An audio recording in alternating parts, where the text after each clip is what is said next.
Now we open the floor to questions, so don't be shy. Please come up and ask some questions. Also, if you're online, you can type your questions in. Far away. Yeah, so Good. So continuing last night's over-dinner debate, and I was fortunate enough to be sitting opposite Michael last night, whether we cure patients with PSMA PET-positive disease, and this is entirely philosophical, but of course has big impact, both on the clinical decisions and what we tell our patients. So the premise is that we know we cure patients with adjuvant or neoadjuvant disease across cancer when they have no metastasis on conventional imaging.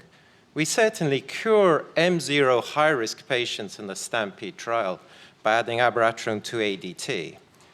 And now we have this group, and we know a significant proportion of those STAMPEDE M0 patients were probably metastatic on PSMA PET. So can we extrapolate what we've known in M1 conventional disease, which is generally incurable, to this population with to date regarded as M0, and say that they're also incurable? And of course, we don't have data, and we're going to have to generate that. And you put the challenge, how do we define cure? And we agreed. So the definition of cure is we stop treatment and the patient does not relapse and die from prostate cancer, dies from something else, lives long enough to die from something else. But we're going to have to generate data because I'm very uncomfortable.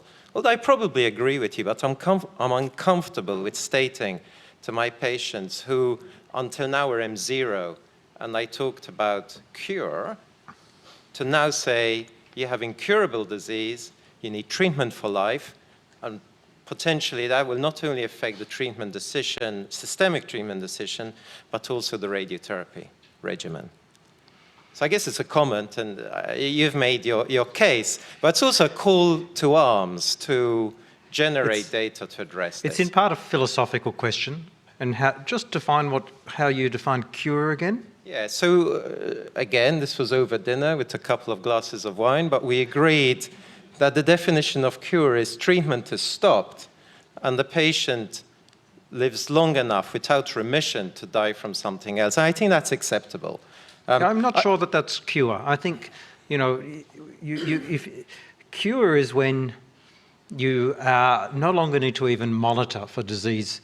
If you've got a rising PSA and you may go, well, you're 89, well, your disease is progressing, but we're not going to treat you because you've got 5 other comorbidities. That patient hasn't been cured. We're not going to intervene, but we didn't cure the patient. Yeah, I'm less concerned about that situation. Yeah. But, clearly the majority of patients are, excluding the patient is going to be hit by a bus. Yeah, because there's a patient experience. If they've got a rising PSA, they may be very anxious about that. You may not want to intervene. They may well die of their cardiovascular disease, but they're not cured. So cure is, I have a slightly higher endpoint. But maybe we can ask the panel members, how do we define cure? And to be clear, rising PSA denotes relapse. So I'm talking about patients who have stopped treatment, PSA does not rise. Okay. There's no evidence of relapse. Right. 10 years later, they die from another cause. Correct. I think that's what we agree on. Can we add to that definition of cure that they have hopefully recovered their testosterone as well? Very good. Thank you for resuming actually the topic. I've been hearing many conferences that is about the quantitative evaluation of the metastatic deposits. It's been actually several years. I remember Anwar Padani talking about that even 15 years ago, nearly. So it's actually easy because you just, the algorithm, there's a software that will actually calculate that, will be there either with whole body MRI or a PET scan, whatsoever.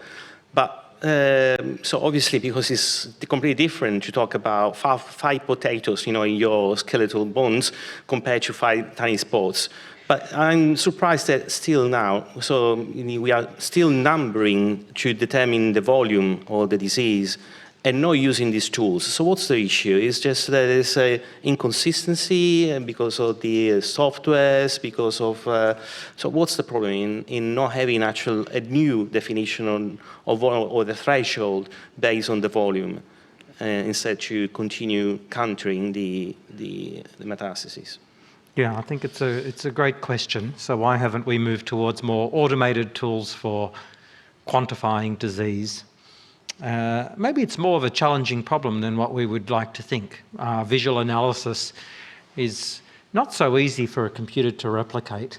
It picks up spots that a human quickly judges as not cancer. So when we look at a scan, there's many foci of uptake that aren't cancer, whether it's MRI or PSMA PET. With PSMA, we're looking at the CT as well.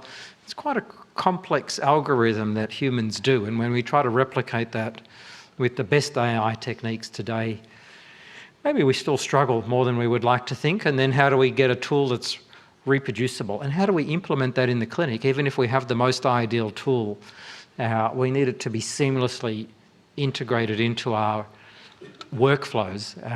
These are all things that will be solved over the next few years, and we're making progress. But we're not there yet. Does anyone else want to comment? Yeah, I think that the underlying issue really is, does it matter? So you could work really hard to come up with a really great quantitative tool, but if the problem is that those were just poor surrogates for biology that drives whether you should change treatment or which medications are more likely to be effective, then you're probably spending a lot of time solving a problem that doesn't need to be solved. The other issue is in terms of number and volume is the reason you might care is whether you're going to try to do metastasis-directed therapy. Now, whether we should do that or not, I'm totally on equipoise, and we're running several randomized trials at my institution on that question. But as a practical matter of whether you can feasibly do it and what the extent of the toxicity might be, it matters where they are and how many of them there are. And then it may not matter if it's like two nodes that are right next to each other, that's still one target, right? So it kind of depends on the clinical context. No, that still matters. I mean, definitely we found some cases where definitely, 5 things, might not necessarily be the same in one patient or another. So yes, it matters. But what is it that matters? So what is the definition of what is the kind of quantitative? It's all related to what is the prognosis of this patient. That Right. is, and then obviously what will be the beneficial of one or another treatment. Yeah. So there might So be I guess actually that's- stage, classification migration of the patient. So if you come up with a tool and validate that tool, Yes, that it needs to be tells valid- you what to do. Exactly. I think then people will do it, So right? it's definitely much Yeah. more reliable tool that should be used in defining whether a patient is high or low volume. So definitely it makes a lot of sense. Yeah, I think we have two challenges. One is, that was highlighted yesterday, is that sometimes the different AI tools actually have a lot of variation, and the human experts actually have less variation. And a second aspect is with imaging, we can't go back in time. PSMA PET's new, so we just don't have more than 10, 15 years follow-up. So we will have data, and it's every year now, I think we're going to see more and more of this data where you can go back, take your PET scans or MRI scans, plug it through an algorithm and see, does your algorithm really work? So time is the best test, and we need to wait. Thank you. Thank you, APCCC organizers and speakers. I'm finding this very educational as a general urologist. I want to start with a comment to Lisa. The really old-fashioned blood test that doesn't deserve mention or discussion is acid phosphatase. Before the PSA days, we used to use acid phosphatase, but just a comment.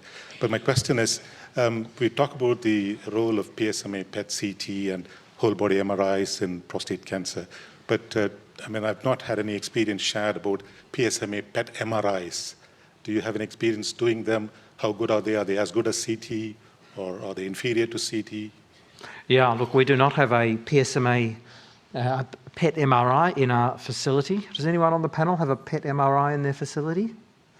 Or does someone in the audience with a PET MRI want to comment? But I think it's fair to say that there has been a less interest in PET MRI over the last few years. It sort of peaked maybe 8 years ago, and even the manufacturers haven't been rolling out the latest PET MRI devices. And I think there's probably going to be a lot more interest in total body PET CT than PET MRI. I'm sure it does have a application, but is it better than a PET CT, total body, plus an MRI of a particular region, obviously the pelvis for prostate? And I think I am sceptical about the value of PET MRI. Well, in the UCLH in London, they do PET MRIs as well as CTs because the high volume, they sometimes mix and match. But my radiologist, my local hospital, he feels the MRI is inferior to Yes. the CT. But I mean, he can't qualify why. But Yeah. My own experience, actually I did a PET MRI fellowship maybe 8 years ago, and I visited 3 or 4 centres with PET MRI in Germany, London, and in Israel. And the more PET MRI I played with, the less I was interested in it. thank you. No, we are using PET. I'm from San Raffaele, Milano. And we are using PET MR at this time mostly for prostate cancer. I have to admit that I inherited that scanner. I was quite skeptic, but I think that if you are capable of finding the real good indication or biomedical relapse, where you put the images together, of course, you don't get anything that is not already inside MR, inside the PSMA signal, but it has a value. I would not say that it has a value in the total body, but if you add something particular for the prostate bed, for the pelvis, it has a value. Real problem is that there are no PET MR scanners in Europe. There are very few, almost less than total body PET. Yeah. If I may, the only downside of the PET MRI was that we decided to use MRI as a slightly, different CT. So the value of the PET MRI is not in having anatomical MRI. The value is in having a decent diffusion-weighted sequence. And regrettably, we haven't got there because even the first PET MRI of the Siemens, even the PET MRI at UCL, the diffusion is not good enough. So at Marsden, and I'm sorry, maybe we have the advantage of having expertise both in PET and MR, all our patients get PET and MR, and Nick James is doing in a couple of trials now. Johan has been done it for, as you know, 10, 15 years. And I'm going to show you data which mirror exactly your PSMA data. And for me, believe me, forgive me to be so blunt, for hundreds of years you use CT and bone scan, which is crap, sorry, but it is. And none of you will treat your prostate cancer based on a CT and bone scan. And now you got the holy grail, which is PSMA PET, which is great, and it shows you a lot of things. But then you do a PET PSMA, you spend £2,000 or whatever, you know you have 10 to 20 to 30% PSMA negative disease, but you don't do an MRI because PET and MRI are the same. Well, there are apple and cauliflowers. With apple, I do jam. With cauliflowers, I do soup. Can we stop comparing them? Help each other. Do you know, every time, seriously, when I have a patient with rising PSA, Nick will request a PET PSMA today. We see nothing. We do a whole body MRI in a month. We see nothing. We go to the patient and say, do you want us to look for, or do you want to have a life first? If the patient decides to have a life, then we do alternatively 6 months PET, 6 months MR. And I promise you, Chris Parker has now accepted that even after amazing radiotherapy he has given, you can find recurrence on whole body MRI, PSMA negative. Let's accept the fact having knowledge is always valuable. PSMA brings knowledge, whole body MRI brings knowledge. Why are we just fluffing around? I don't understand.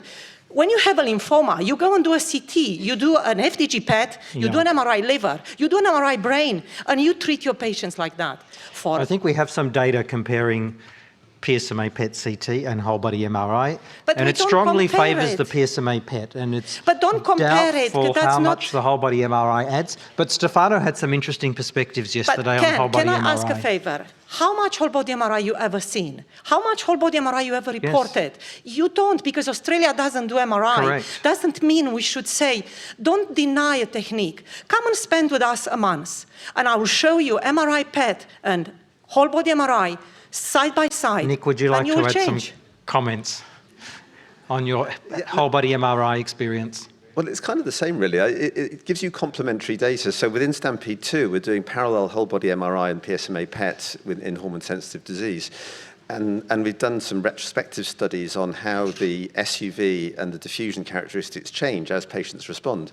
And particularly if you give PSMA PET, of course, the PSMA positive component disappears really quickly, but the diffusion characteristics don't necessarily change very much, i.e. you've killed some of the tumor, but you've left a lot of it behind. So I think it's telling you exactly the point Nina's making. You're getting complementary information. It's not a competition as to which one's better. They're just different, is my experience. And I'm on a steep learning curve with the thing because we put it in STAMPEDE-2, so I'm learning a lot. But I think it gives you interesting information that you don't get from the PET. I mean, we're doing loads of PETs. Yeah. I think that is a window to the possibilities of what could be happening once we get farther along in the lines of treatment. When we know that you start to have concerns about whether the PSMA PET is going to be as accurate in all of the metastases, when you start to see this heterogeneity that Elena showed us right then, but we don't know because we don't do it enough. So I'm not saying everybody should have it. It's really hard to do whole body MRI in the United States for logistics reasons and billing reasons. So that's why my suggestion is that we try to incorporate it into some of our trials to find out if we're missing something with an available technology that, you know, we could do. It's more available in theory than PSMA PET, but we just aren't using it. Yeah. And I think understanding tumor heterogeneity is something that gives you a real window on.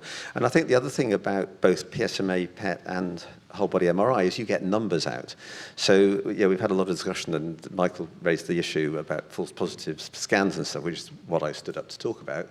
But you get numbers out that you can measure and do stats on, rather than subjective 1, 2, 3, 4, 5 METs, which I accept is limited.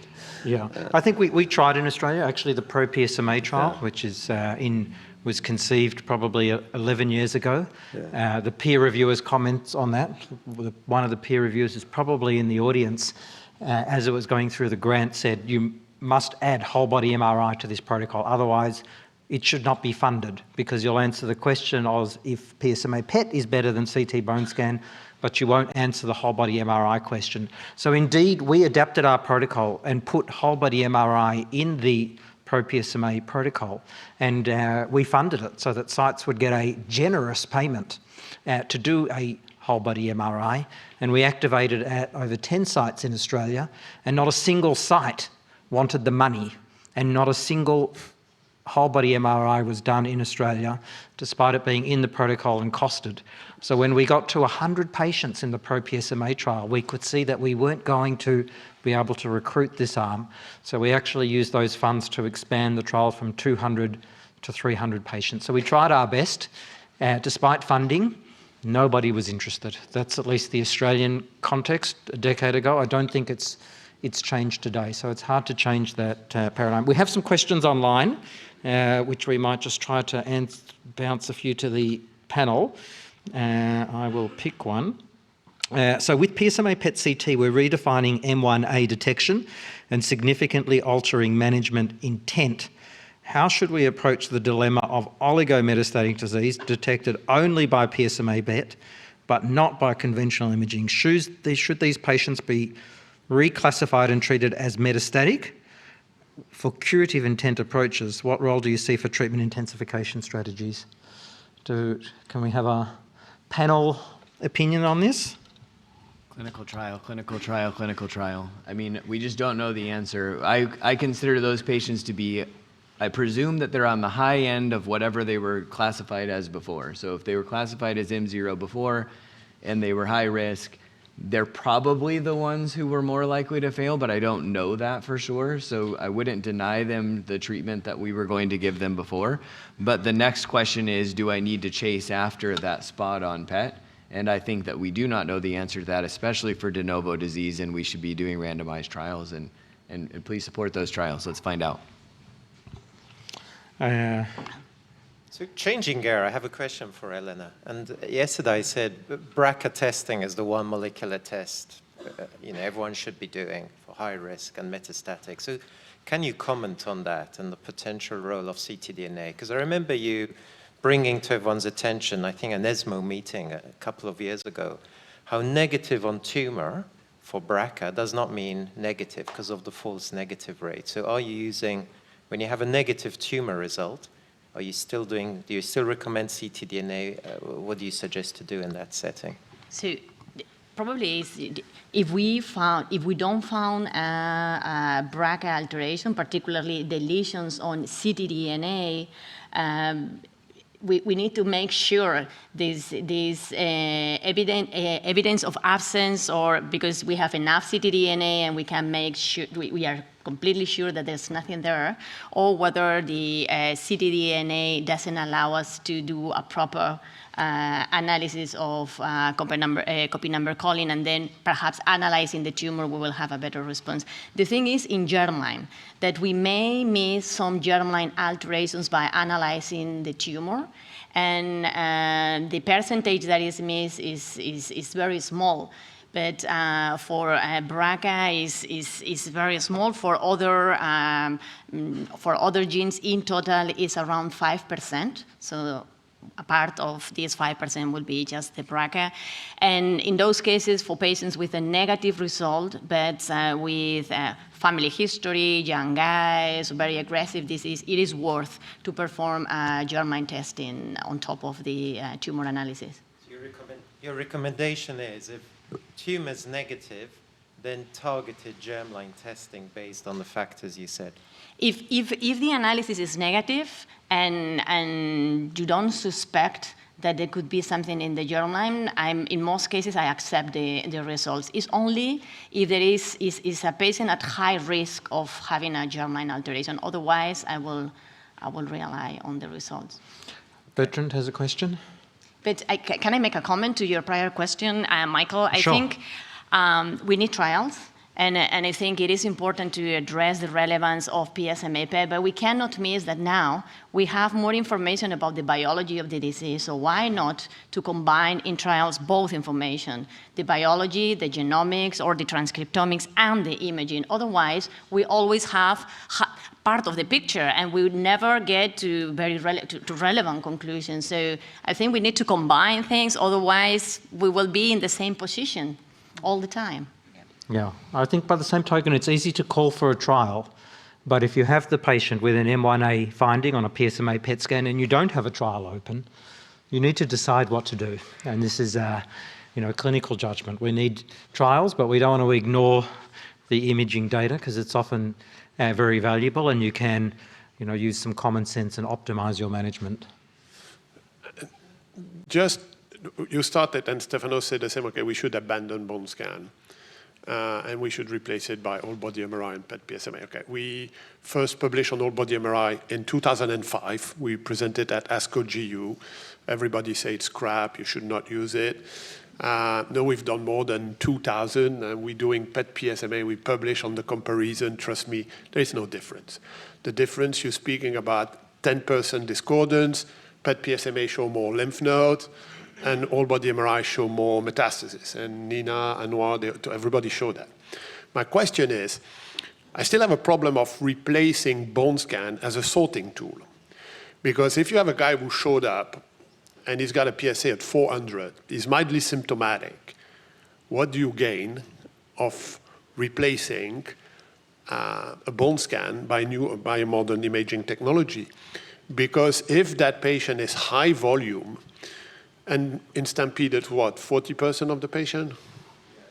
It varies a bit, but it's somewhere near 50-50.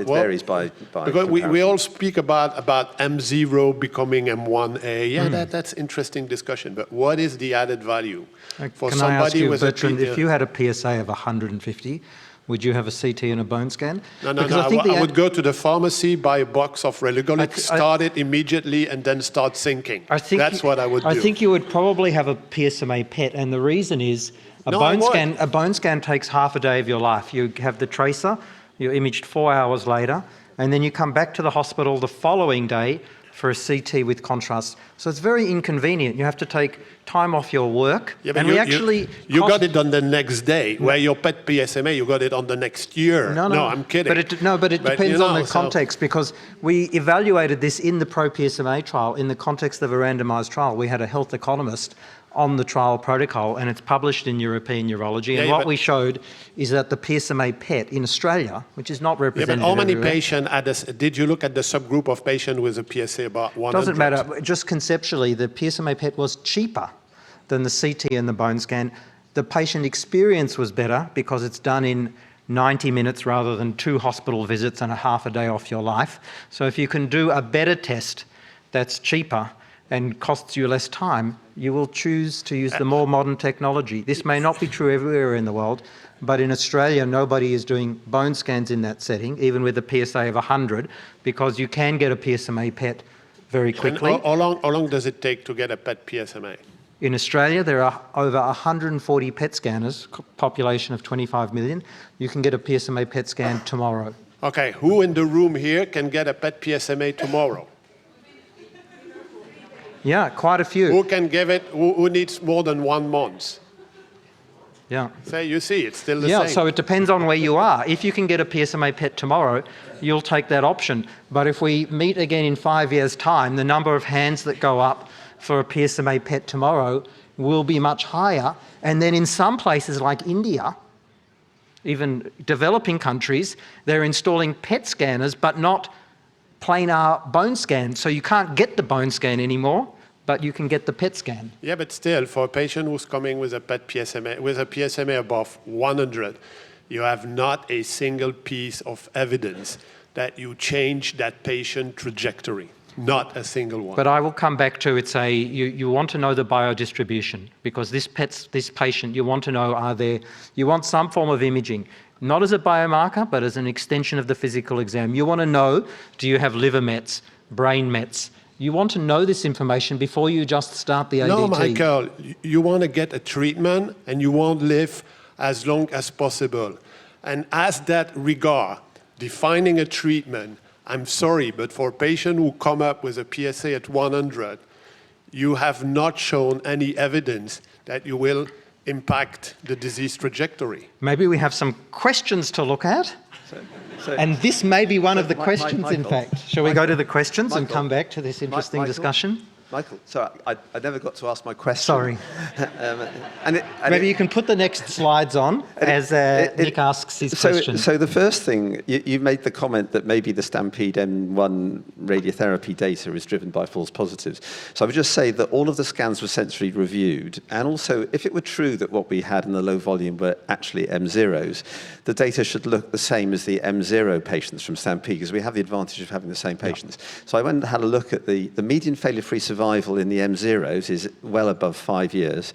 The median failure-free survival in the low volume with the same treatment is under 2 years. So they are clearly behaving very differently. So I think it's unlikely that there's substantial, I can't say there's none at all, but there's not very much of it. But I was also going to make the point, I don't disagree with anything you said about PSMA PET versus bone scan, etc. We surveyed UK sites, so PET is reimbursed, but PET scanners are not very evenly distributed. Only 5% of UK centres are able to do PET scanning for staging. They can do it for relapse. So pragmatically, we put a PET option, but bone scan mandatory into Stampede 2. This also allows us to do the cross comparison of what happens if you do or don't have a PET, which is the only way we move forward. Because otherwise, if we do trials now with PET scanners and in the past with bone scans, you don't know how to mesh the two sets of results. So you actually need to do trials with both in order to understand what the interplay is. Absolutely, I completely agree. And I think as we do that, we'll show definitively that the bone scan has very little value. And we have some data emerging, like from Pro-PSMA, where we have done both, and now we can look 5-6 years later, and this is what we publish, but now we need this in different settings. So we have some voting discussion. Maybe, I can go to the next slide.